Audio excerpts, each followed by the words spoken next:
La Grèce fait toujours le jouet de grandes puissances. Nous avons beaucoup souffert sous le joug barbare des Turcs. Nous avons beaucoup souffert et nous souffrons encore sous le joug hypocrite des grandes puissances. Le peuple grec est un peuple martyr, d'autant plus que le besoin de la liberté est pour lui aussi impérieux que le pain. Il a une sensibilité innée qui le rend vulnérable à toute atteinte à la liberté. Non seulement à la liberté à lui, mais à toute lésime liberté chez n'importe quel peuple. Je vais vous citer un exemple. Lorsque Hitler menaçait d'envahir la Norvège, j'étais en excursion en Crète. Je traversais un défilé lorsque, du haut de la montagne, j'ai entendu une voix de stentor qui m'appelait. « Arrête, mon enfant, arrête-toi !» Je m'arrêtai, je levai les yeux et je vis sauter de rocher en rocher un vieux berger. « Comment va la Norvège, mon enfant ?»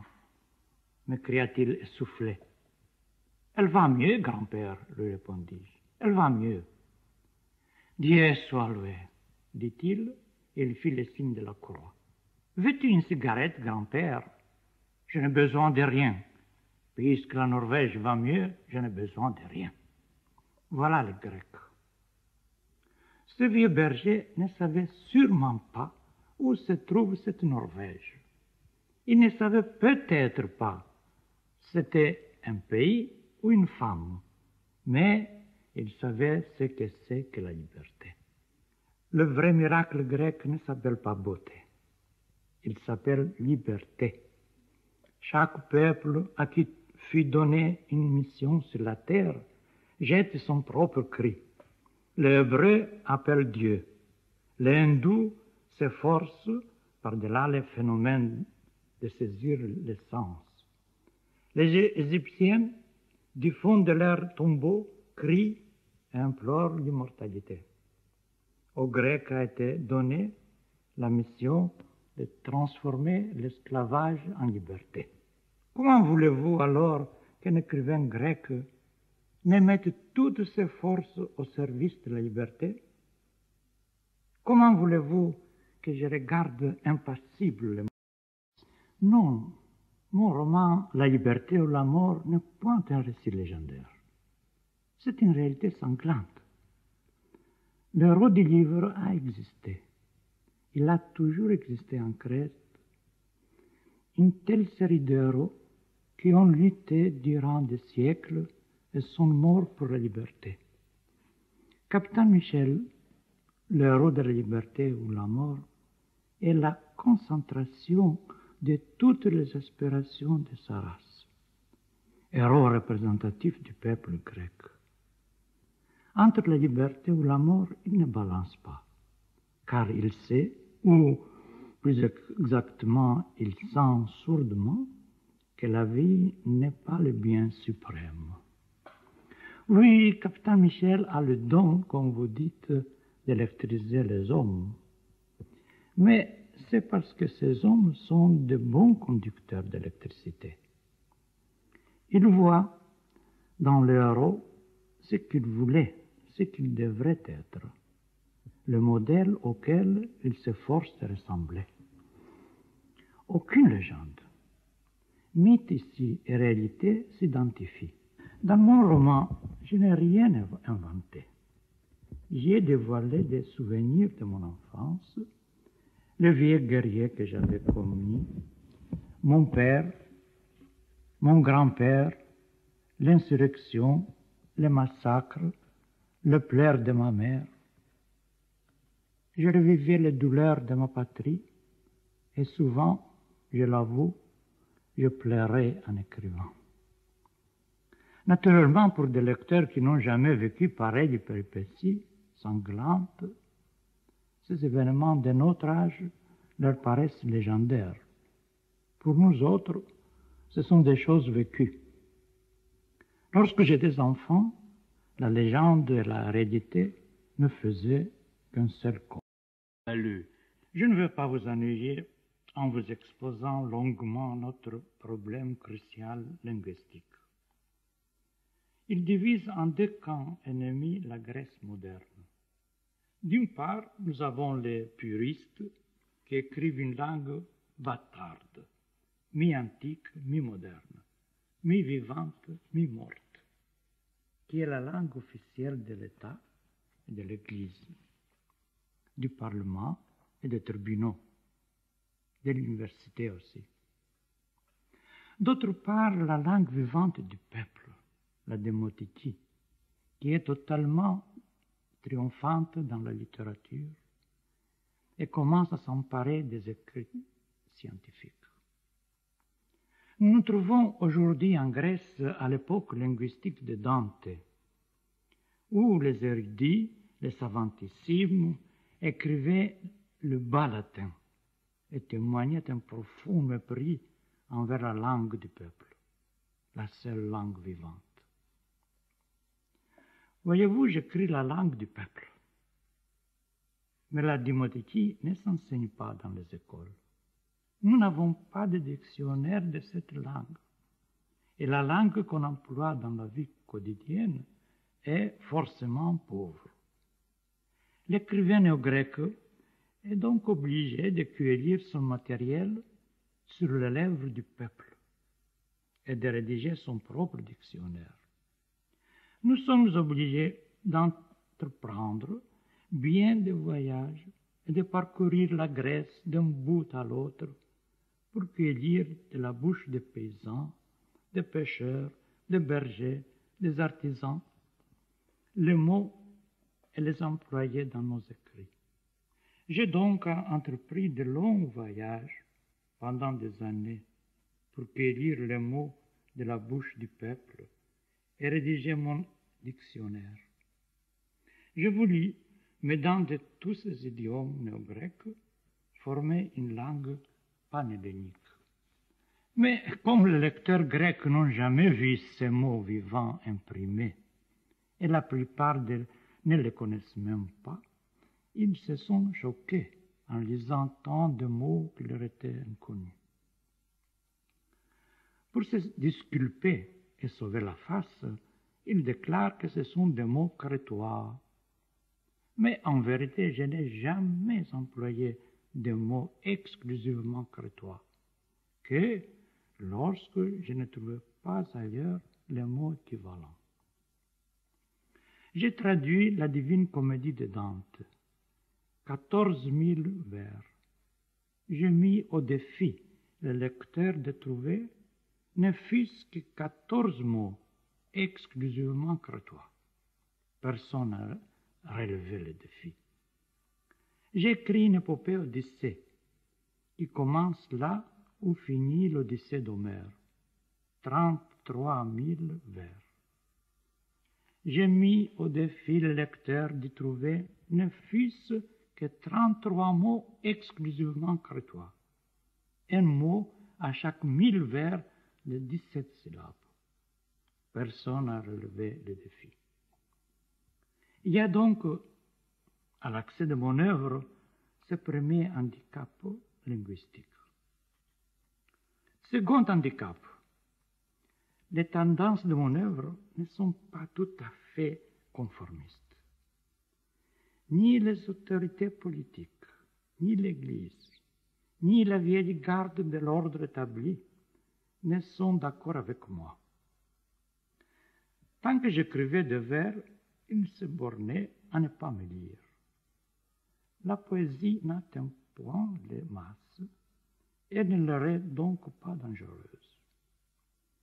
Mais lorsqu'il y a quelques années, je me suis mis à écrire des romans accessibles au grand public, alors ils se sont alarmés et la persécution et la calomnie se mirent en action.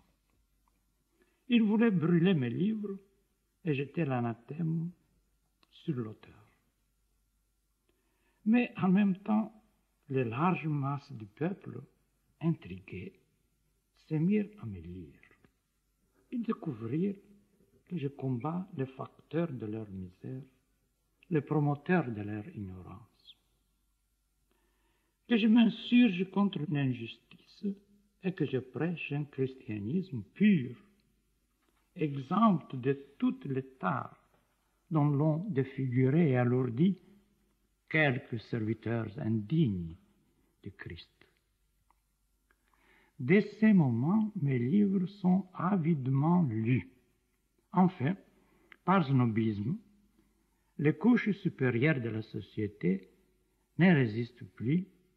Elles se mettent même à faire l'éloge de ma langue. L'État et l'Église se sont tus. Vous voyez, le succès n'est qu'un amoncellement de persécutions et de malentendus.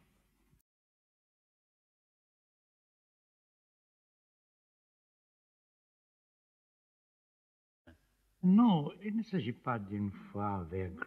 Le but de la lutte de ce territoire n'est point incertain.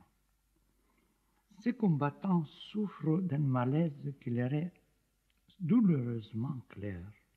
Chez les Crétois, à l'époque où se déroulent les événements qui constituent la trame du roman La liberté ou la mort, le but est inexorablement imposé à leur action.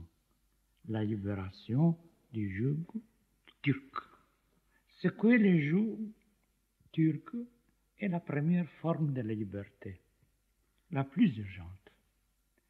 Seule cette liberté conquise peut ouvrir les chemins qui mènent aux grandes créations de l'homme, la justice, la morale, la liberté spirituelle, la dignité humaine. Mais pour atteindre ce haut degré de la marche humaine, il faut tout d'abord être politiquement libre. Et les combattants le savent. C'est pour cela qu'ils luttent avec tant d'acharnement à conquérir cette liberté.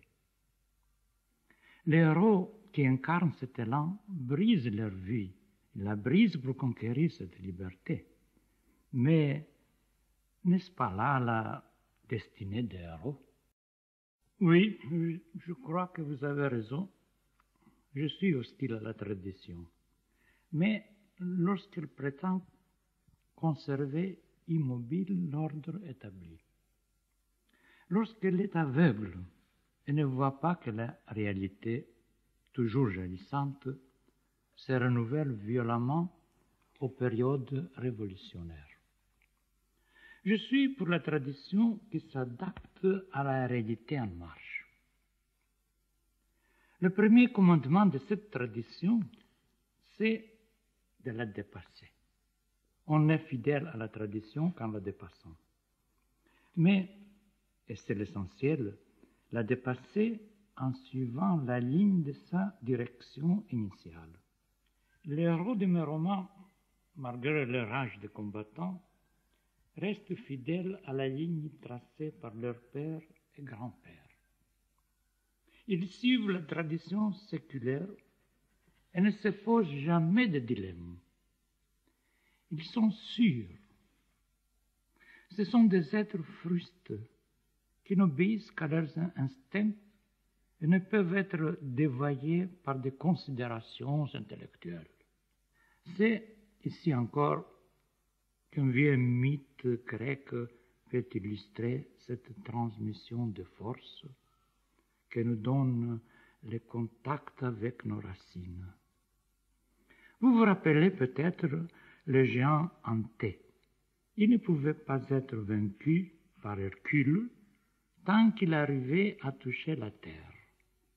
Il était exténué, épuisé. Il ne pouvait plus affronter la force terrible d'Hercule. Mais aussitôt qu'il touchait la terre, il reprenait des forces et recommençait le combat. Toucher les racines, se mettre en contact avec les mers mystérieuses qui nous ont engendrés, téter une goutte de leur lait, voilà ce que je voudrais évoquer dans tout ce que j'ai. Tout ce que j'ai vécu pendant une courte intervention à la vie politique était décevant. Tout effort que faisait le bien trouvé dressé devant lui les puissances du mal. Elles étaient là, ces puissances, y étaient. Le combat continue en Grèce, comme partout ailleurs, je crois. La liberté n'a pas encore donné ses fruits, mais elle les donnera. Voyant que je ne pouvais pas employer tous mes moyens dans l'action politique, je suis retourné à mon activité littéraire. C'était là les champs de bataille qui convenaient à mon tempérament. Je voulus faire de mes romans le prolongement de la lutte. Le prolongement de la lutte de mes pères pour la liberté. Mais peu à peu, à mesure que j'approfondissais ma responsabilité d'écrivain, les problèmes humains prenaient le pas sur la question politique et sociale. Toutes les améliorations politiques, économiques, sociales, si grandes soient-elles, tous les progrès techniques n'ont un résultat régénérateur si notre vie intérieure reste telle qu'elle est à présent. Plus l'intelligence dévoile et viole les secrets de la nature et met dans les mains de l'homme des puissances formidables, plus les dangers s'accroît et le cœur se rapetisse. Quand la pauvreté est excessive, elle devient une tare qui peut dégrader l'homme. La pauvreté en Grèce est excessive. Songez que selon les statistiques officielles, 2,3 millions Grecs ne mangent pas à leur faim, c'est-à-dire l'un tiers de la population. C'est une honte de rester impassible devant une telle situation tragique. L'écrivain, par nature plus sensible, ne peut pas réprimer son indignation, ni esquiver sa responsabilité. C'est à lui qu'incombe le devoir de ne pas dormir et de tenir son peuple en éveil. Je crois d'ailleurs que le problème ainsi déborde les limites de la Grèce. Je crois qu'aujourd'hui, cette mission d'écrivain et veilleur est indispensable pour tous les pays où l'injustice règne. Je veux dire presque sur toute la terre. Hanté par ces dangers, poussé par ce devoir de veilleur, je m'efforce dans mon œuvre de dresser devant mon peuple des types d'héros. Non pas d'héros fictifs, qui n'ont jamais existé, mais d'héros sortis des entrailles de ma race. Eux seuls, en incarnant leurs revendications et les espoirs des affamés et des persécutés, peuvent montrer au peuple le chemin du salut. Je me surprends suivre ainsi la vieille tradition hellénique. La race grecque a toujours senti le besoin de créer des héros modèles. Les Grecs voulaient donner aux citoyens un exemple idéal auquel ils devaient s'efforcer à ressembler le plus possible. Les femmes enceintes s'asseyaient autour de la statue d'un dieu et le regardaient fixement, afin que l'embryon en elles puisse s'influencer de la beauté et de la noblesse du Dieu. C'est ce que faisait la race grecque en créant des héros. La Grèce moderne est accablée par la vision de cette Grèce antique. Elle est lourdement chargée d'un passé écrasant. Elle subit le destin tragique des arrière-petits-fils d'un grand ancêtre. Comment voulez-vous qu'elle ne trébuche sous un tel fardeau? Être le descendant d'un grand ancêtre est dur. La tête prend feu. Elle se remplit d'ambitions qui dépassent les possibilités de l'héritier. Mais c'est tellement humain de vouloir ne pas être inférieur à ses pairs.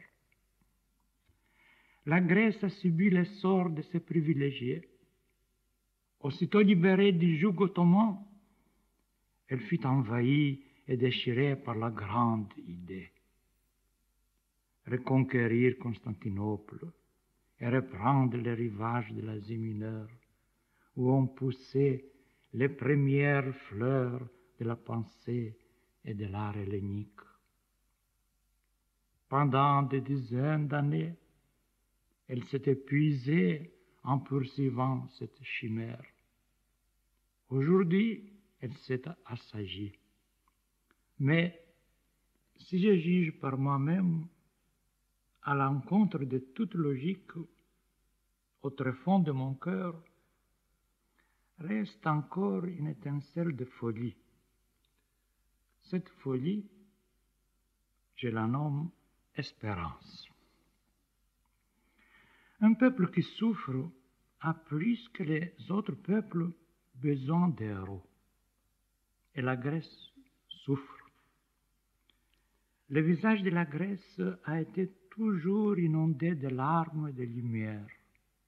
Tantôt la lumière a eu le dessus, tantôt les larmes. Dans les temps modernes, les larmes. Le mythe, par sa simplicité, par sa synthèse accessible à tous, par sa radiation magique, a toujours aidé les races humaines à trouver leur propre chemin et à se forger leur propre personnalité. La Grèce a pendant des siècles tellement vécu et souffert, son histoire est tellement cohérente dans sa diversité, ses héros tellement encore vivants parmi nous, qu'un écrivain grec n'a qu'à se pencher à sa mémoire et à la réalité grecque qui l'entoure pour épuiser le sujet de son inspiration. Voilà comment le livre, avant que je l'écrive, est écrit dans mon cœur. Vous avez raison, je ne fais que le copier. Il m'arrive quelque chose, vous savez, de très simple.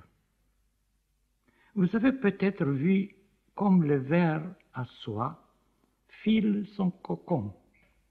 Il dévore les feuilles du mûrier avec avidité pendant à peu près un mois. Il atteint la longueur d'un petit doigt et brusquement, il cesse de manger. De gris blanc, il est devenu jaunâtre. Son organisme est le siège d'un profond bouleversement. La peau mate est devenue transparente. Ses entrailles sont devenues de la soie. Il se met à osciller la tête en éventail, très lentement. Un fil presque invisible sort de sa bouche et la construction du cocon commence. En quelques jours, cette coque est tissée avec une sûreté infaillible. Il s'y enferme en forme de chrysalide et il attend le printemps. Il fait alors un petit trou à sa tombe et il en sort papillon blanc aux petits yeux noirs. Je me sens pareil à un ver de soie lorsque j'écris un livre. La raison résonante ne joue point le rôle principal. Je ne fais pas de plans. Ils sont faits à mon insu. Je ne m'inquiète pas où trouver les péripéties de mes personnages. Chaque matin que je me mets au travail, je ne sais pas ce que je vais écrire. Mais je ne m'inquiète pas, car je sens inconsciemment que tout est achevé en moi. Je n'ai qu'à le faire sortir. La vision du monde n'est pas pour moi d'ordre esthétique. La lutte entre le bien et le mal, qui se poursuit avec acharnement dans le cœur humain, m'empêche de voir le monde d'un œil calme. De mon enfance m'avait apparu le spectacle implacable de cette lutte. Lorsque j'étais enfant, les Turcs possédaient encore ma patrie, la Crète. Pendant plus de 4 siècles, il n'y avait que lutte entre les chrétiens et les Turcs.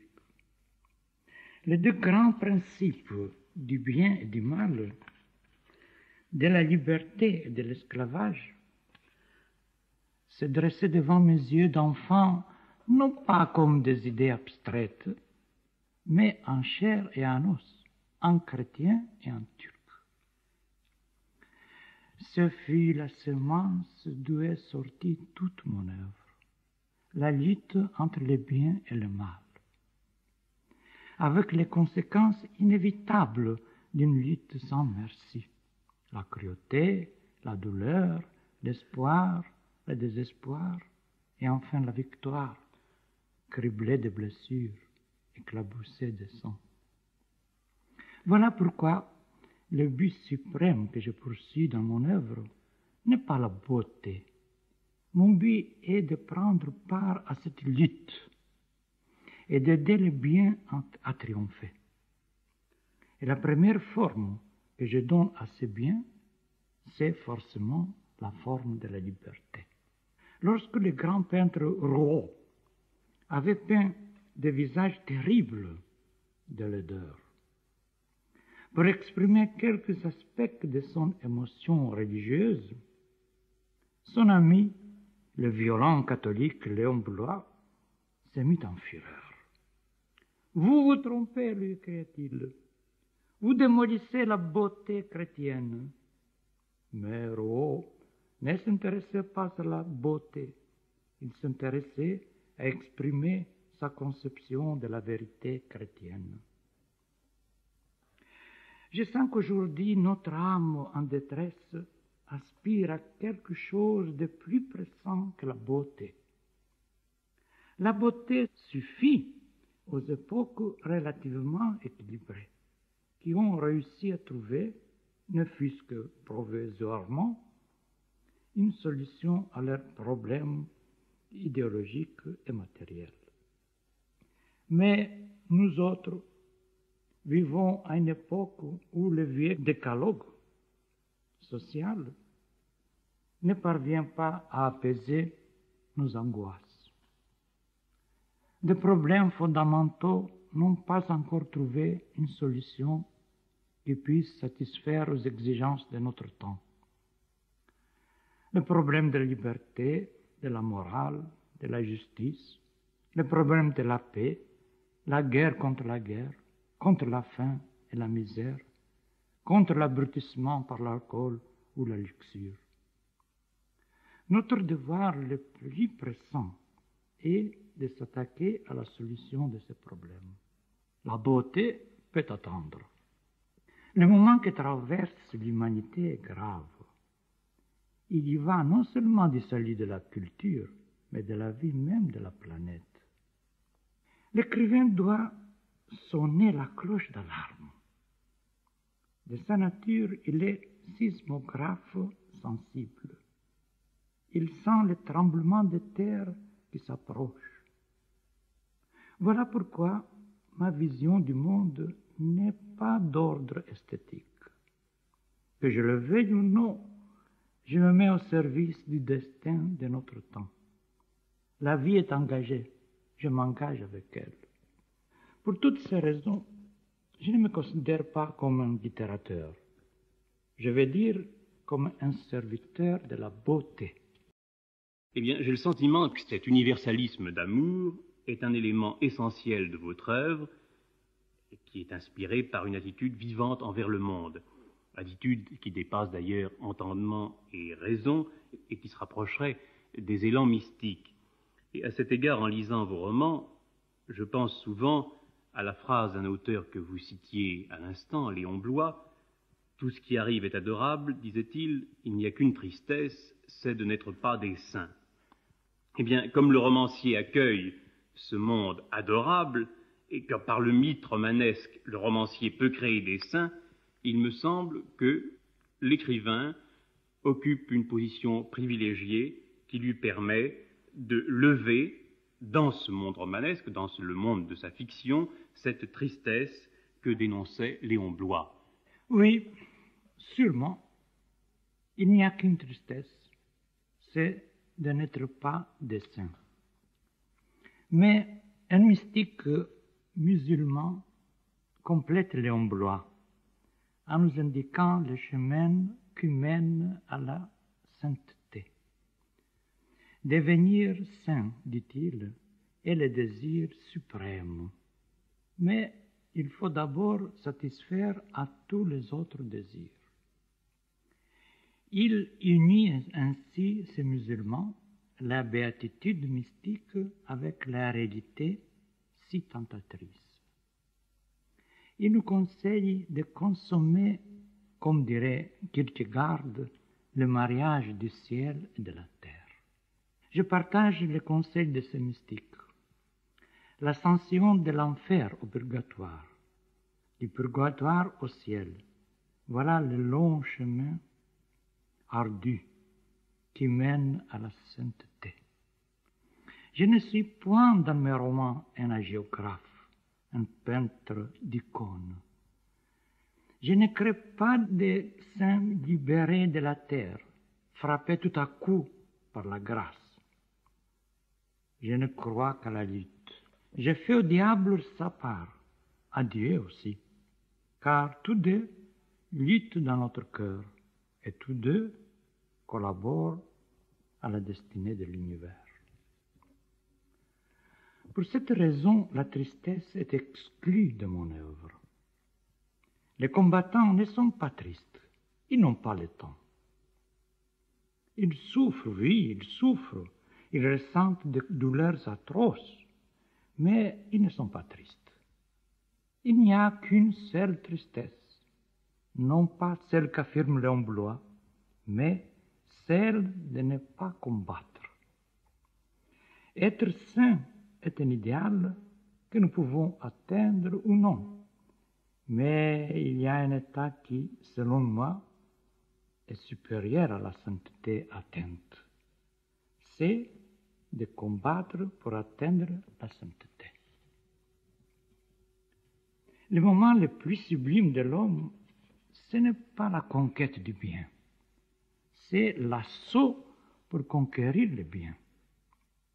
Un rabbin avait même osé dire « L'homme est supérieur à l'ange, parce que l'homme peut se perfectionner, l'ange ne le peut pas. » En triomphant souvent très douloureusement de toutes ces tentations, l'héros monte de degré en degré vers sa sainteté.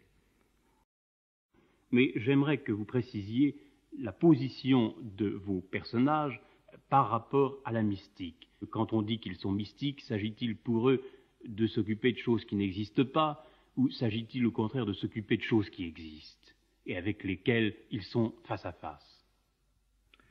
Oui, je crois que vous avez raison. Le mot mystique gêne. C'est un mot qu'on a trop usé et abusé et qu'on a rempli de flammes et de fumées incohérentes. En employant ce mot, on est obligé d'accepter ces abus. Mes héros ne sont pas animés d'une morale mystique. Leur morale est très réaliste, extrêmement concrète. Ils savent ce qu'ils veulent et comment le vouloir. Ils ne sont pas encore des saints, ils sont des combattants. Ils ne sont pas des blocs d'égoïsme ou d'altruisme. Les bons et les braves peuvent devenir lâches et méchants. Les méchants et les lâches sont capables, eux aussi, d'actes de bonté et de courage. À chaque instant, ils risquent de tomber, mais à chaque instant, ils se redressent. Dans mes romans, il ne s'agit pas d'un triomphe fini, mais d'une lutte qui continue. Ils savent encore, ces héros, qu'il ne suffit pas d'être bon honnêtes, de bonne volonté. Des vertus plus guerrières nous sont nécessaires. La vertu doit être armée.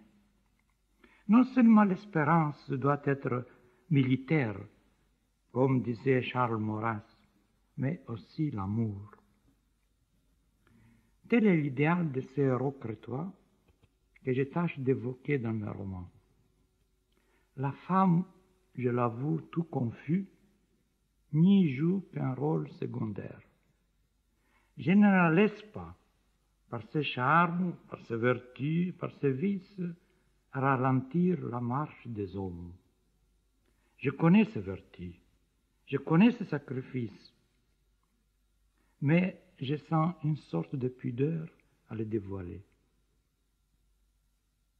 Excusez-moi, c'est une conception orientale et je la garde.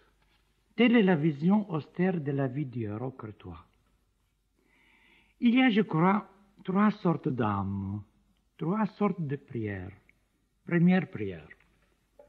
Seigneur, je suis un arc entre tes mains. Tends-moi, sinon je pourrirai. Seconde prière. Ne me tends pas trop, Seigneur, je me briserai. Troisième prière. Tends-moi tant que tu veux, Seigneur, et que je me brise. Les héros crétois adressent au Seigneur cette dernière prière. Je crois que vous avez raison. Le roman n'a pour moi un sens que lorsqu'il aide l'homme à prendre conscience de ses possibilités et de sa responsabilité. Le héros du roman est la concentration idéale de ses possibilités et en même temps la conscience la plus éveillée de cette responsabilité. Oui, le héros aspire à une utopie, c'est-à-dire à une réalité qui n'existe pas encore. Mais n'oublions pas que l'inexistant n'est que ce que nous n'avons pas encore suffisamment désiré. Seul le héros l'a suffisamment désiré et il l'a déjà réalisé en sa personne. Il devient le moule où sera coulée la réalité nouvelle. C'est en cela que consiste la force créatrice du héros. Son idéal n'est pas individuel. Il existe latent, balbutiant, au fort intérieur des grandes masses autour de lui. Mais les masses ne peuvent que balbutier vaguement cet idéal, tandis que le héros trouve la parole claire qui rend cohérente l'incohérence et découvre aux masses ce qu'elles désirent et ce qu'elles peuvent. L'utopie peut ainsi devenir, elle devient souvent, la mère de la réalité nouvelle. Elle est ce que les mystiques néoplatoniciens appelaient logos spermatikos, parole chargée de sperme. Voici, à titre d'exemple, 2 grandes paroles spermatiques. Aimez-vous les uns les autres. Prolétaires de tout le pays, unissez-vous. Plusieurs signes annoncent que la réalité de notre temps traverse une grave crise de mutation. Elle est moins figée que la réalité des temps équilibrés et relativement stable. Une parole spermatique peut avoir sur une telle réalité en train de mutation une influence incalculable. Elle pourrait lui donner la forme qu'elle n'aurait peut-être pas pu prendre si cette parole n'intervenait pas. D'où découle que la responsabilité aujourd'hui de l'écrivain est plus grande que jamais. Nous ne devons pas être les amuseurs du public, des clowns. La littérature ne doit pas être un cirque. L'heure est grave. L'abîme n'est pas loin de nous. Ces émanations empoisonnées se font déjà sentir. Nous nous y approchons à chacun des moments où nous commettons une action lâche, où nous nous abandonnons à l'insouciance et à l'inertie. Je ne crois pas être un écrivain créateur d'utopie. Tout au contraire, je tâche de mettre toutes mes facultés, si faibles soient-elles, à transformer l'utopie en réalité. Je m'efforce de créer des héros qui concentrent les aspirations de leur temps et annoncent des temps meilleurs. Souvent, en approfondissant le destin du héros, je pense à l'amandier qui se couvre de fleurs en plein hiver. Les autres arbres autour de lui, les conformistes, les prudents, se moquent de sa naïveté et de son impertinence et ils les mettent en garde. Ne fleuris pas, imprudent, la neige viendra et te brûlera. Qu'elle me brûle, répond l'amandier chaque hiver. Un amandier en fleurs, au cœur de l'hiver, est le héros. Le Christ, pour moi, est l'archétype du héros, le modèle suprême. L'union dans Jésus-Christ du divin et de l'humain fut pour moi toujours un mystère insondable.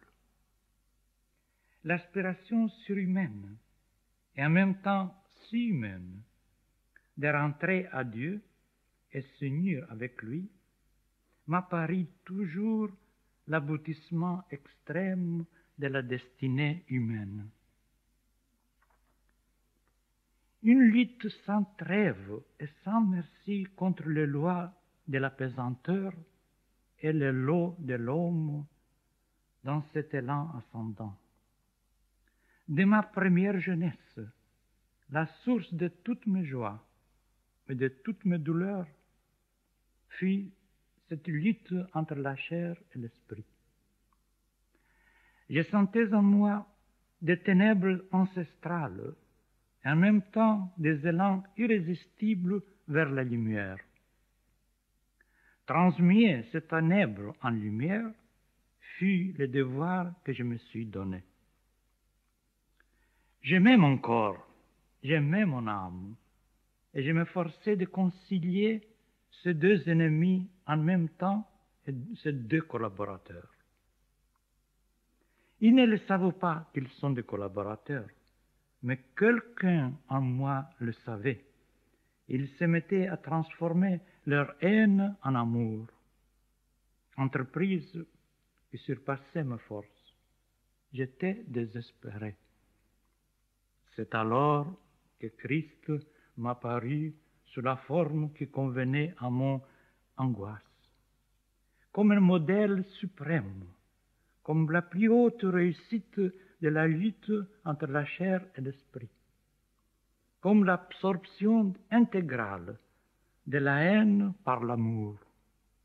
Je m'excuse d'employer souvent dans mes écrits le mot Dieu, encore un mot trop usé et abusé. Mais quel mot pourrait emprisonner l'infini? Moi, je l'appelle tout bas abîme paternel. Tout ce que je sais de Dieu, je l'ai appris en regardant la flamme et la lumière, les yeux fermés. Du moment où j'ai vu devant moi Christ, ce grand vainqueur de la pesanteur, je suis devenu le scribe de la lutte entre la chair et l'esprit, entre la haine et l'amour. Le monde aujourd'hui, affolé par la haine, s'entre-déchire. Les hommes blancs, jaunes, noirs se combattent aveuglément, travaillés par les forces démoniaques. La conscience humaine est en détresse. Je tâche d'être le scribe de cette détresse. J'ouvre les yeux, je tends les oreilles, je m'efforce de suivre passionnément les péripéties de cette lutte. Je sais qu'à la fin, l'esprit sera vainqueur. Lorsque je le vois trébucher, je lui révèle la bonne nouvelle. La bonne nouvelle, c'est-à-dire le triomphe du bien. Mais ce triomphe du bien n'est pas le sujet essentiel de mon œuvre. Mon sujet essentiel, c'est la lutte qui éclate dans notre réalité et dans notre conscience et donne à notre époque son visage tragique. Mais la bonne nouvelle est là. Elle traverse les douleurs de l'enfantement et m'empêche de sombrer dans le désespoir.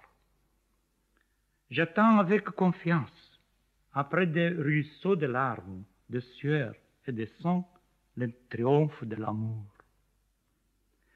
Le poète Miguel Hernández avait écrit dans la prison quelques jours avant sa mort pendant la guerre civile espagnole. Mais il y a un rayon de soleil dans la lutte qui laisse toujours l'ombre vaincue. Évidemment.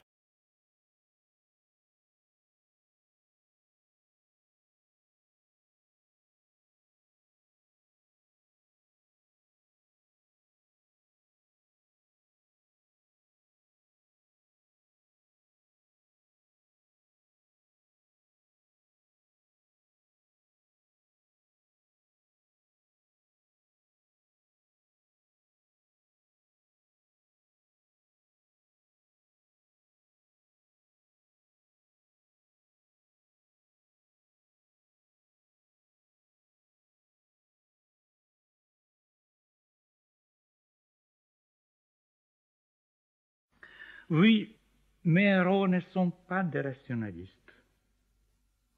Ce qui les pousse à l'action n'est point la logique. S'ils obéissent à la logique, ils ne seraient pas des héros. Ils ne sont non plus des contemplatifs. Ils sont trop chargés de passion et de force cosmique pour pouvoir rester impassibles devant le spectacle d'une réalité qui ne leur convient pas. Ils s'acharnent à recréer le monde. Notre époque instable les y pousse. Il ne faut jamais oublier les conseils du grand romancier Melville. Malheur à l'homme, dit-il, malheur à l'homme qui répand de l'huile à la mer quand Dieu soulève de la tempête. Débordés par l'injustice et la misère, les héros assument le devoir, comme s'ils étaient eux les coupables, de libérer l'homme de l'injustice et de la misère. La liberté devient ainsi le but primordial de leur action. En effet, la liberté est le seul moyen grâce auquel l'homme peut arriver à accomplir sa destinée. Voilà pourquoi elle est si chère, comme dit Dante, à celui qui, pour elle, donne sa vie. La liberté obtenue, un nouveau grave problème se pose. Qu'allons-nous faire maintenant de cette liberté? La réponse de notre temps serait sûrement: maintenant que nous avons conquis la liberté, établissons la justice. Mais la justice établie ne s'applique-t-elle pas au détriment de la liberté? Ces problèmes avaient beaucoup torturé Dostoïevski. Comment les résoudre? À mon avis, la liberté n'est pas un but final, que pendant la lutte. Après, aussitôt que la liberté triomphe et la justice s'établit, la justice imposera des limites à la liberté. La liberté n'est bienfaisante que lorsqu'elle trouve en elle la force de se poser des limites. Sinon, elle dégénère en anarchie. La liberté, comme la plupart des réalisations des désirs humains, est une arme à double tranchant. Elle peut devenir néfaste. Pour qu'elle devienne bienfaisante à l'homme, elle doit se donner des limites aussitôt après son triomphe. Céder de la place à d'autres réalisations de l'effort humain.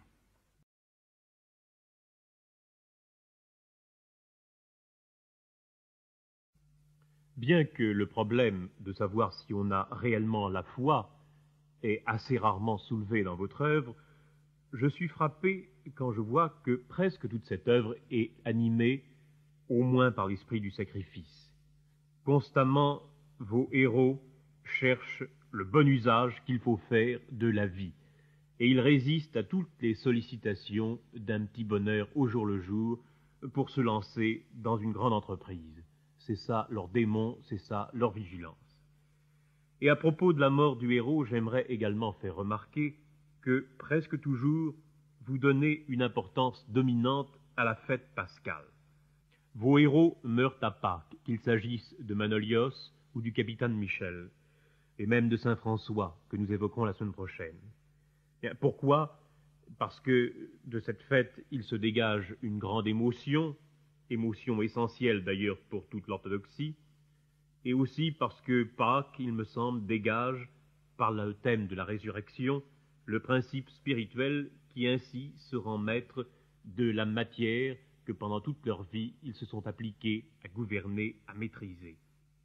Eh bien, puisque tous vos héros meurent à Pâques, comme si ce qu'ils n'ont pas réussi à exprimer jusqu'au bout pouvait encore apparaître et se traduire dans la transfiguration de la nature qui prolonge l'élan vers l'absolu, la nature, il me semble que vous lui donnez la partie belle, en ce sens qu'elle est chargée de transposer, au-delà des tombeaux, au-delà du sacrifice, l'exemple que le héros a communiqué à la terre. Et là, nous retrouvons le thème grec du culte des héros, un des thèmes fondamentaux de la civilisation antique, puisque les travaux récents l'ont prouvé, on ne trouverait pas le même thème dans des épopées germaniques, par exemple. L'idée du héros qui, au-delà de la mort, continue d'agir sur les hommes est un thème foncièrement hellénique. C'est la première fois que je m'en aperçois et je vous remercie de l'avoir remarqué. Sûrement, c'est une poussée inconsciente qui m'a conduit à faire mourir mes héros le jour de Pâques. La raison m'apparaît maintenant claire. La mort et la résurrection du héros sont deux actes qui se succèdent. La mort est indispensable pour que le héros ressuscite. Seule la mort peut lui donner la consécration suprême et faire d'un homme éphémère un symbole qui affronte le temps. Car la douleur et le martyre impressionnent profondément les masses humaines. Le héros ne peut jamais, et même j'ose dire, ne doit jamais être heureux. Pour l'accomplissement de sa mission, la douleur est un élément indispensable. La grandeur est triste, a dit Napoléon. Elle est surtout lourde. Une lourde responsabilité pèse sur les épaules du héros. Il a charge de milliers d'âmes. Il sent sourdement ses faiblesses, et c'est un dur travail, un long et cruel renoncement, une entreprise toujours incertaine que de surmonter ces faiblesses humaines. Transformer les faiblesses en triomphe de la volonté, c'est dur, et le héros le sait. Il ne peut jamais être sûr qu'il ne succombera pas, et seule la mort, en mettant fin à sa vie, met fin aux dangers qui le menacent. Par la mort seul, le héros peut donner la preuve irréfutable qu'il a rempli sans trahir jusqu'au bout sa mission. D'un homme qu'il était, il devient une semence. N'est-ce pas là l'humble mais précieuse et unique immortalité à laquelle l'homme puisse aspirer. Il n'y a qu'un seul chemin qui mène à la résurrection, le chemin du Golgotha. Les héros le savent et ils vont d'un pas précipité à l'encontre de la mort. Un martyr chrétien, suivi du bourreau, se dirigeait en courant vers les lieux du supplice.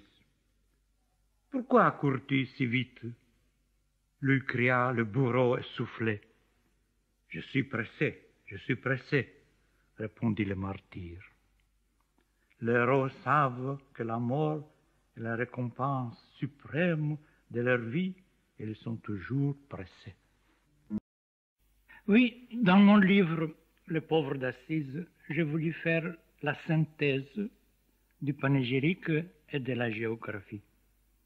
La personnalité de Saint François d'Assise m'avait toujours profondément ému. Il y a 3 ans, j'avais passé un automne franciscain à Assise. Je me promenais tout seul sur la route au-dessus de la sainte plaine l'Umbrie et je regardais étendue bienheureuse la terre. Elle avait fait son devoir. Elle avait donné du blé aux hommes, de l'orge aux ânes. Elle avait suspendu des fruits remplis de miel aux vignes et aux figuiers. Elle avait réalisé la riche moisson automnale qu'elle avait promise aux hommes.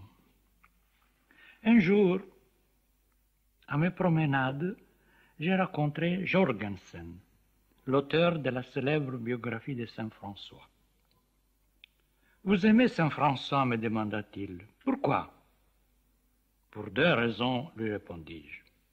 Il était poète, un des plus grands poètes de la première Renaissance. Il avait entendu, même dans les plus humbles créatures, ce qu'elles ont d'immortel dans leur fort intérieur, la mélodie. » Jorgensen se taisait. Je continuais. « Je l'aime surtout parce que son âme, par l'ascèse, par l'amour, a vaincu la matière. La réalité la plus affreuse, la faim, le froid, la maladie, la persécution, la laideur, il a réussi à les transmuer en joie. La pierre philosophale que cherchaient les alchimistes de son temps, Saint François l'a trouvée dans le laboratoire de son cœur. Saint François est pour moi le général qui conduit les âmes à la victoire finale.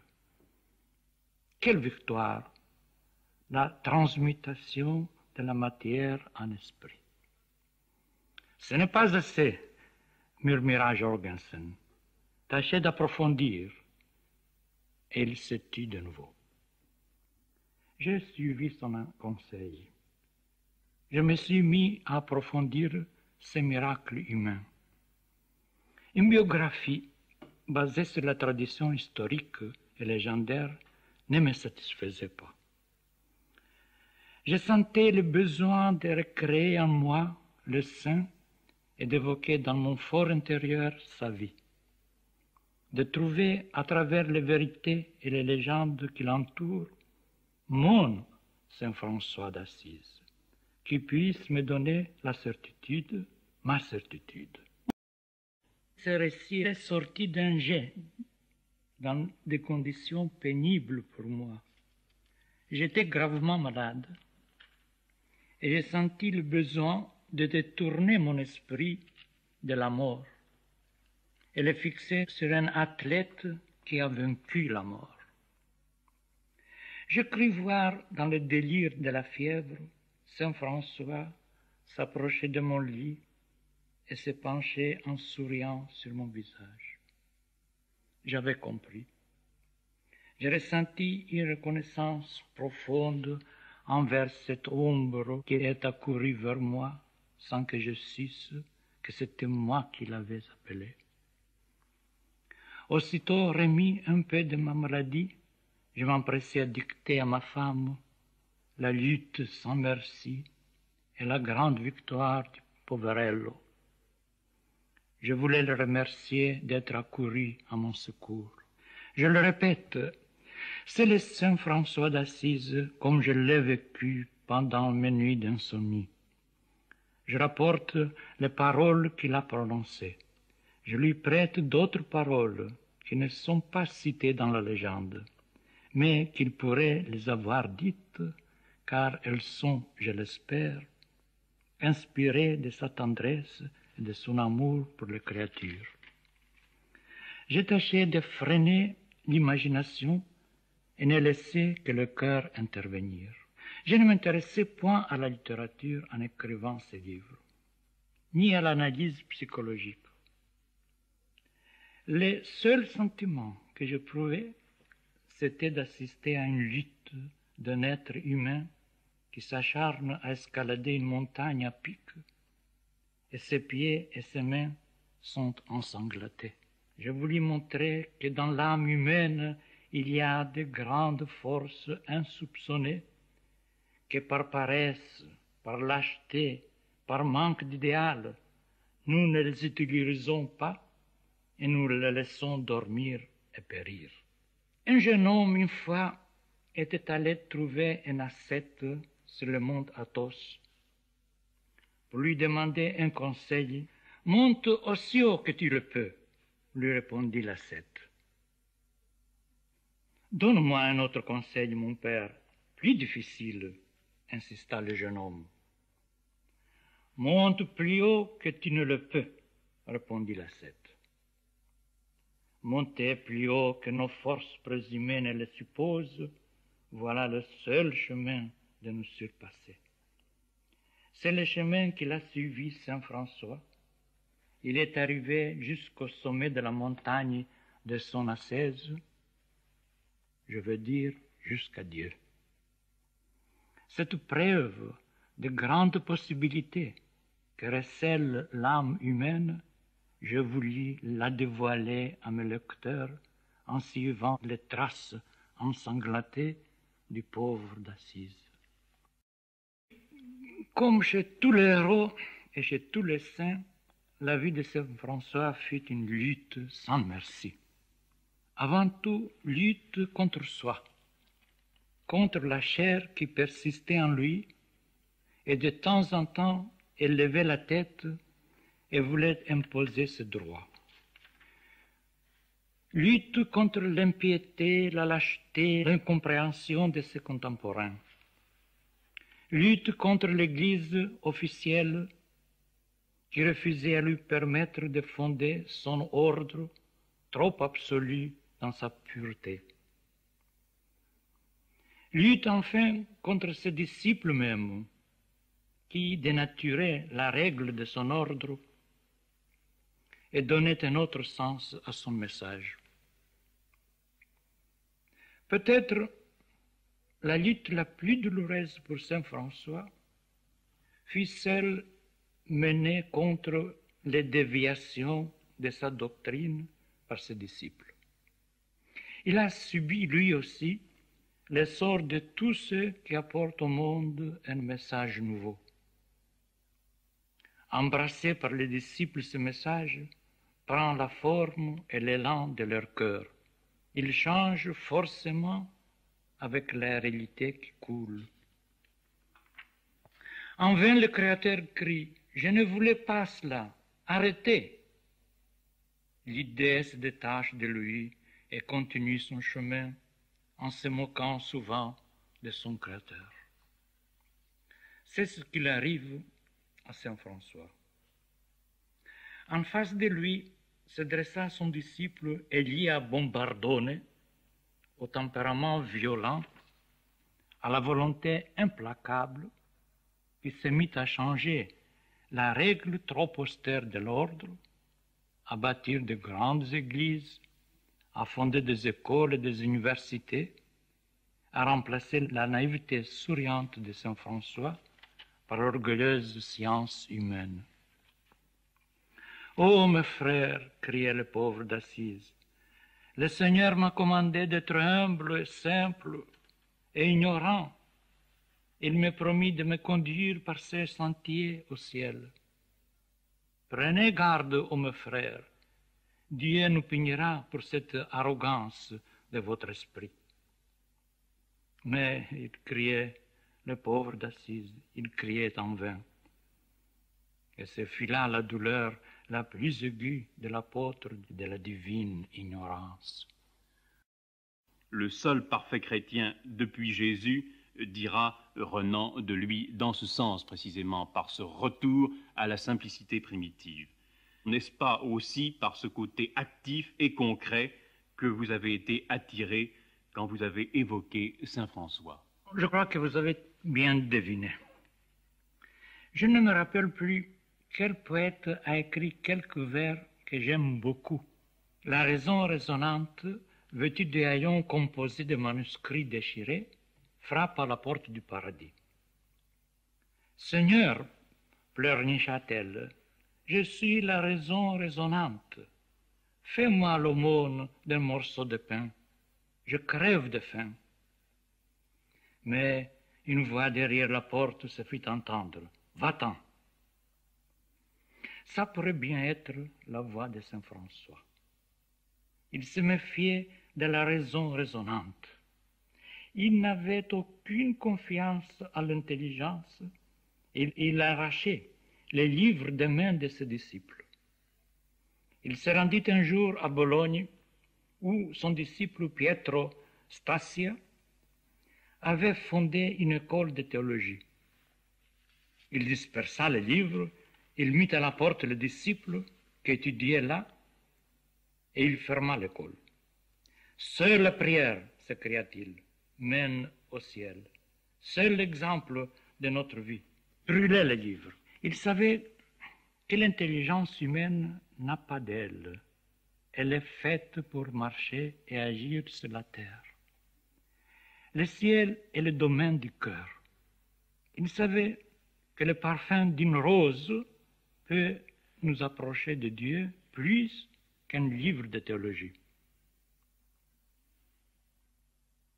Et lorsque, cédant aux prières de son jeune disciple, le futur Saint Antoine de Padoue, il lui accorda la permission d'enseigner dans la théologie, mais il lui recommanda « Prends garde, mon cher enfant, ne laisse pas la théologie prendre le dessus sur la prière. » Oui, sûrement, Saint François fut un parfait chrétien qui, plus que tous les autres, a suivi les traces du Christ. Pourrait-on suivre un exemple si élevé dans notre époque égoïste, hypocrite et empoisonnée de tant de haine? On dirait que ce serait impossible. Pourtant, il vit aujourd'hui parmi nous, infatigable à 83 ans, vénérable figure d'abnégation et d'amour, le docteur Albert Schweitzer. On pourrait l'appeler le Saint François de notre époque. Je n'ai jamais pu séparer dans mon cœur ces deux personnalités fascinantes, si séparées dans le temps éphémère, si unies dans le temps éternel. Je veux dire dans le sein de Dieu. Ils ressemblent comme des frères, Saint François d'Assise et Albert Schweitzer. Le même amour ardent et tendre de la nature. Dans leur cœur jaillit, jour et nuit, l'hymne de notre frère le soleil, de nos sœurs la lune, l'eau, la flamme. Ils tiennent tous les deux, au bout de leurs doigts, une feuille d'arbre, et ils y contemplent les miracles de la création entière. Le même respect attendri pour tout ce qui respire. L'homme, le serpent, la fourmi. La vie est pour eux sacrée. Penchés sur les yeux de tout être vivant, ils frissonnent tous les deux de joie en voyant se refléter tout entier le Créateur. notre Créateur à tous. En regardant la fourmi, le serpent, l'homme, il découvre avec bonheur que tous nous sommes des frères. La même pitié, la même bonté agissante envers tous ceux qui souffrent. L'un a choisi le lépreux blanc, l'autre le lépreux noir de l'Afrique. Le gouffre le plus insondable de la misère et de la souffrance. J'ai dit pitié et bonté, et je devais dire metta. Seul le mot hindou, metta, exprime les sentiments suscités en ces deux frères par la souffrance humaine. Dans la bonté et la pitié, il y a dualité. Celui qui souffre et celui qui se penche sur celui qui souffre. Mais dans la metta, il y a identité parfaite. En voyant un lépreux, je sens que c'est moi le lépreux. Le mystique musulman du IXe siècle, Sari al-Saganti, l'a très bien exprimé. L'amour, dit-il, l'amour entre deux êtres n'est parfait que lorsque l'un appelle l'autre « ô moi ». La même encore folie divine. Renoncer aux douceurs de la vie, sacrifier les petites perles pour la grande perle. Abandonner les chemins unis qui mènent au bonheur facile et prendre les chemins abrupts qui, entre deux précipices, montent vers la folie divine. Opter délibérément pour l'impossible. La joie, la fille bien-aimée de la plénitude d'une âme puissante. La force de regarder et d'admettre l'aspect comique de la sombre réalité. Les austères spartiates étaient les sœurs de la Grèce qui avaient érigé un autel au dieu Rire. L'austérité extrême a toujours invoqué le rire qui seul peut aider l'homme profond à supporter la vie. Dieu a donné à ces deux frères, à Saint François d'Assise et Albert Schweitzer, un cœur joyeux. Et puisqu'il leur a donné un cœur joyeux, ils s'acheminent vers le Dieu joyeusement. Tous les deux possèdent la pierre philosophale qui transmet les métaux les plus vils en or et l'or en esprit. La réalité la plus abjecte, la maladie, la faim, le froid, l'injustice, la laideur, il la transforme en une réalité plus réelle, où l'amour souffle. Car cette pierre philosophale n'est pas pour eux quelque chose de lointain et d'inaccessible, en dehors de l'homme qu'on devait conquérir en dérangeant les lois naturelles. La pierre philosophale, c'est leur propre cœur, et dans ce cœur, l'amour ne se couche jamais. Oui, Saint François vivait l'unité de l'univers avec intensité et sans effort, parce qu'il la vivait sans l'intervention de l'intellect, directement par le cœur. Saint François ne voyait derrière toute chose qu'un seul visage, le visage du Père de toutes choses. Derrière les plantes, les animaux, les hommes, Dieu, la source créatrice, était toujours là. François la voyait et jubilait de joie. Voilà pourquoi, en s'adressant à toutes les créatures, il leur donnait le nom tendre de frères et de sœurs. Mon frère le soleil, ma sœur la lune, et même, un peu avant de mourir, ma sœur la mort.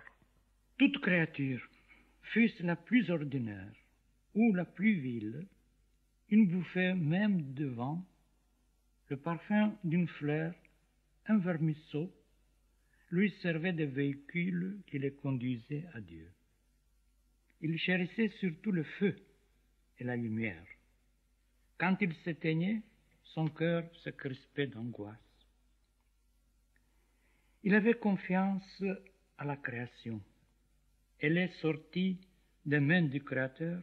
Comment pourrait-elle ne pas être sacrée? Saint François devient actuel non seulement parce que, en son cœur, il a réalisé cette union parfaite avec le cosmos, à laquelle la science contemporaine nous conduit par d'autres chemins, mais aussi parce que son cœur a trouvé le moyen de solution à des problèmes qui restent encore aujourd'hui insolubles. La pauvreté, l'injustice, la violence. Seul l'amour que prônait Saint François pourrait nous conduire à résoudre ces problèmes. L'intellect ne suffit pas. Jamais plus qu'aujourd'hui, je crois, la voie de l'amour ne fut plus nécessaire pour le salut de la terre. Quelle était la sainte qui courait le long des corridors de son monastère, se frappait la poitrine et jetait un cri déchirant: « L'amour n'est pas aimé ». Oui, l'amour n'est pas aimé à notre époque de haine, à notre époque de violence. Comment ne pas appeler alors Saint François à notre secours? L'amour est la seule clé qui peut nous ouvrir le bonheur sur la terre. La seule qui peut ouvrir aussi le ciel. Tagore a bien exprimé cette force mystique de l'amour. Qui peut faire le bien, dit-il, s'approche de la porte du temple, mais qui aime pénètre au sanctuaire. J'ai voulu concentrer mes efforts, dresser devant le lecteur l'image du saint et du héros, telle que depuis de longues années je la portais en mon cœur. Il ne s'agit pas d'individualité. Le héros est toujours une communauté, une semence qui contient en état de gestation les futures fleurs et les futurs fruits. Je ne voulus que saisir, si possible, exprimer le miracle de cette semence qui contient un printemps. L'exaltation de la semence me suffisait. Dans toutes les époques où l'humanité est déchirée par la haine, une voix s'élève pure, passionnée, qui fait appel au cœur égaré de l'homme, la voix de l'amour. Au XIIe siècle, au milieu des guerres civiles et des haines implacables, dans cette jungle de bêtes féroces, la voix de Saint François surgit douce et sûre, prêchant la paix et annonçant l'avènement du règne de l'amour. Il y a toujours une voix mystérieuse qui apporte un secours inattendu au moment où les forces du mal, s'exaspérant soudainement, menacent l'humanité. Cette loi m'avait frappé en dévidant l'épopée du pauvre d'Assise. Plus j'approfondissais le message du saint, plus je devenais sûr que dans la frêle coque du corps de Saint François frémissait une humanité nouvelle. Saint François fit une borne fleurie qui sépare deux grandes périodes de l'histoire humaine. Il fut le dernier homme du Moyen-Âge et le premier de la Renaissance. Quelques années après lui, Giotto, par ses couleurs printanières, a rendu visible la vision franciscaine d'un monde nouveau. Saint François n'a pas changé le monde, cela dépasse les forces humaines, mais il a changé l'œil qui voit le monde. C'est peut-être là le seul moyen accessible à l'homme de renouveler le visage du monde. Et c'est énorme. Oui, mais je crois qu'il est naturel que les vieux hagiographes aient insisté sur l'état de béatitude en négligeant un peu les chemins ardus, éclaboussés de sang qui mènent à cette béatitude. La lutte devait être dure, et c'est précisément cette lutte qui m'a le plus touché. Le moment où l'homme s'élance vers son salut me paraissent le moment le plus sublime de la marche humaine. Plus est grande la difficulté avec laquelle un mortel se libère, plus son exemple nous donne du courage et sa victoire nous console. Naître pur, impur et lutter pour atteindre à la pureté vaut plus que naître pur et atteindre au salut sans grand effort. Cette vie de lutte et de renoncement, cet assaut de Saint François pour dépasser les limites et les tentations de la chair m'a séduit et fut le drame central de mon œuvre. La chair de Saint François n'était pas morte. Elle ne devait être toujours docile. La légende laisse entrevoir des tentations toujours surmontées mais douloureuses. Une fois, les tentateurs poussaient Saint François à prendre femme et faire des enfants, fonder lui aussi une famille. Il se trouvait sur le sommet d'une montagne en plein hiver. Il entassa des blocs de neige, il modéla un homme, une femme et 4 enfants. Derrière eux, un homme encore et une femme. Frate Leone, le disciple aimé, était avec lui. « Regarde, frate Leone, s'écria-t-il, regarde bien. Voici François et sa femme, voici ses 4 enfants, et derrière eux, vois-tu, regarde ces 2 domestiques. » Il se jeta sur ces blocs de neige, les démolit, il enleva la corde qui lui servait de ceinture, la donna à frate Leone. « Frate Leone, frappe-moi, lui ordonna-t-il. Frappe-moi jusqu'au sang. » Il torturait ainsi son corps pour qu'il n'alourdisse pas son âme dans son ascension sur la montagne de Dieu. Mais voilà qu'un jour, il entendit une voix qui l'a fait frémir.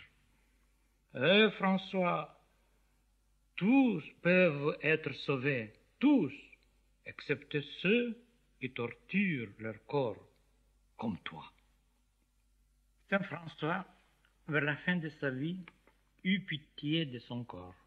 « Mon frère Anne, lui disait-il, mon frère Anne, pardonne-moi, j'étais trop torturé. » Mais cette lutte inexorable était doublée d'une joie profonde. À travers ses larmes, Saint François voyait le visage de Dieu lui sourire. Plus les douleurs devenaient atroces, plus cette joie mystique grandissait. En effet, comment ne pas être heureux au milieu de tortures et ne pas chanter comme le martyr obligé, quand derrière les tortures et les flammes, Dieu ouvre les bras et vous attend? Grâce à cette présence de Dieu derrière toute chose, tout pour Saint François devenait pur. Pure était notre sœur la cendre, disait-il. Il jetait une poignée de cendre dans sa soupe lorsqu'il la trouvait trop succulente. Pur est le terrible loup de Gubbio qui décimait les troupeaux du village.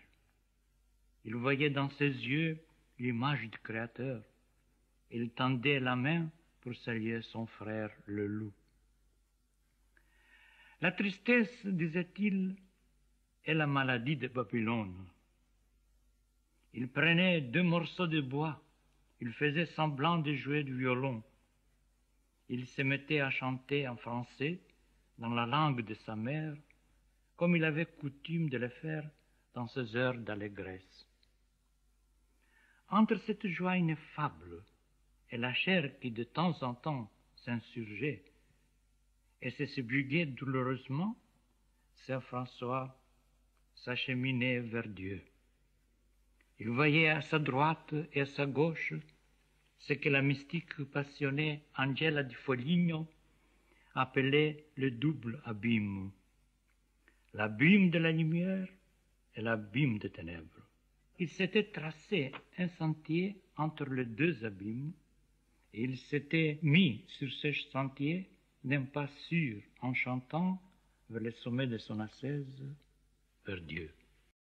Un vrai romancier ne peut que vivre dans la réalité de son temps.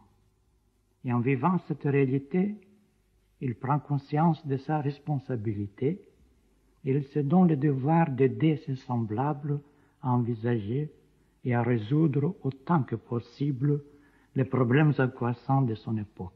L'œuvre littéraire aujourd'hui, s'il reflète notre époque, est forcément une des formes les plus subtiles et les plus efficaces de l'action.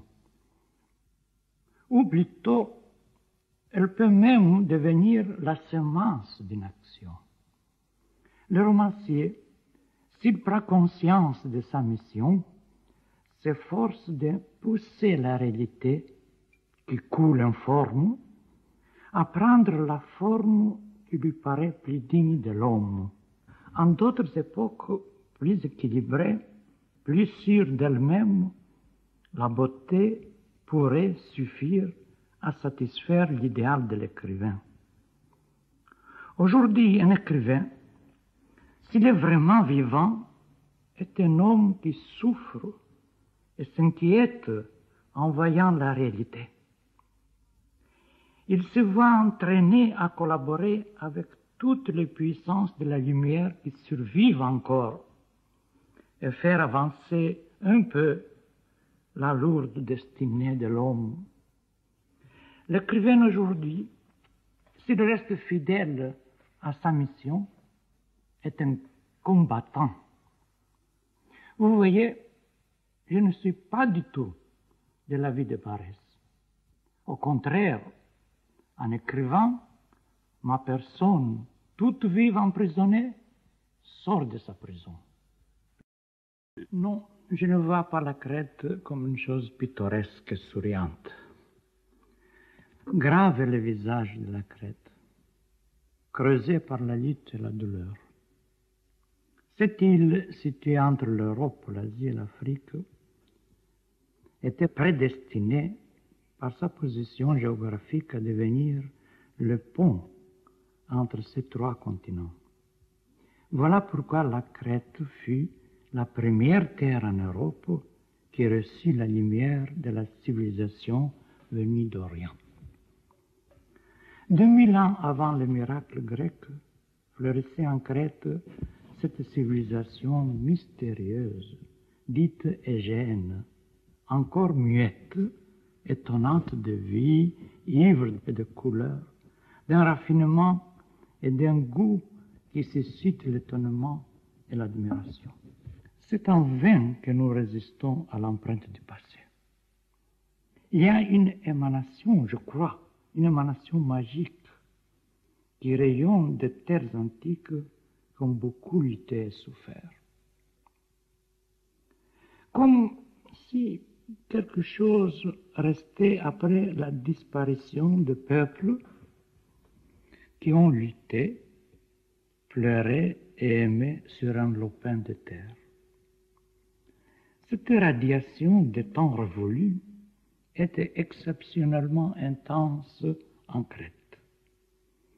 Elle vous pénètre aussitôt que vous foulez les sols crétois. Puis une autre émotion, plus concrète, s'empare de vous.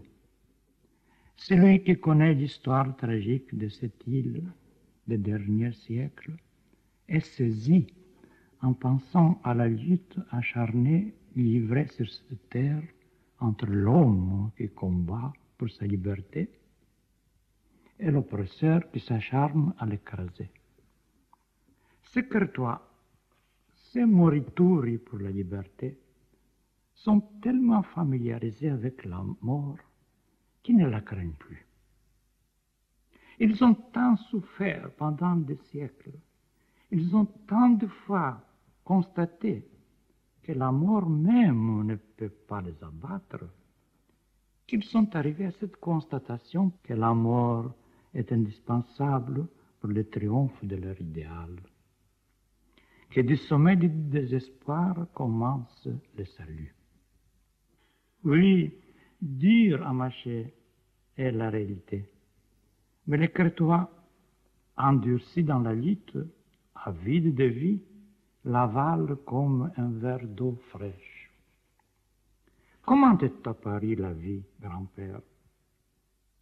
Demandai-je un jour à un vieux Crétois, âgé de 100 ans, criblé de vieilles blessures, aveugle. Il se chauffait au soleil, accroupi sur le seuil de sa baraque. Il avait l'oreille fière, comme nous disons en Crète. Il n'entendait pas bien. Je lui ai répété ma question. Comment t'est apparue ta longue vie, ces 100 ans, grand-père? Comme un verre d'eau fraîche, me répondit-il. Et tu as encore soif, grand-père?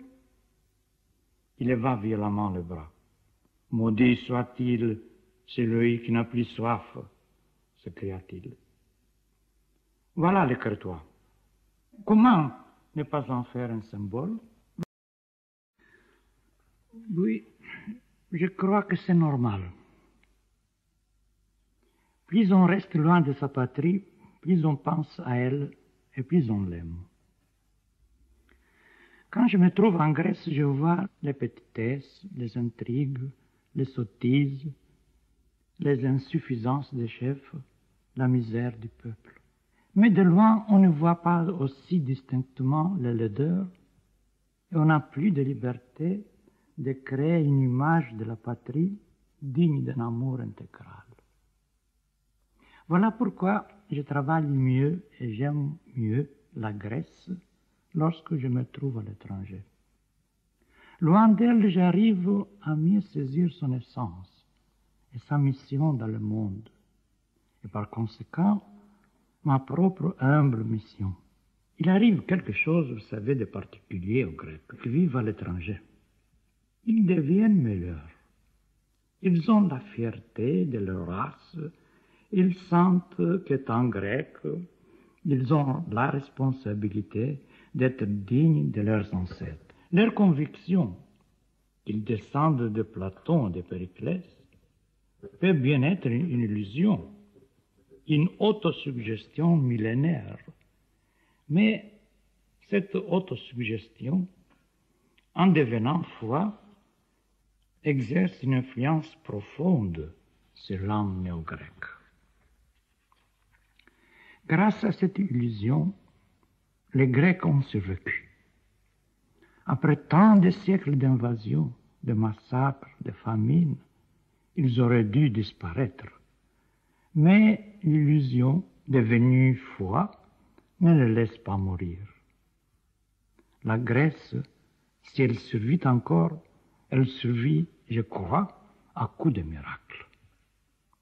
Non, il ne s'agit pas de chauvinisme. En aimant et en glorifiant la Grèce, les Grecs aiment et glorifient une idée panhumaine. Quelle idée? L'idée de la liberté, qui, pour les Grecs, est identifiée avec la Grèce.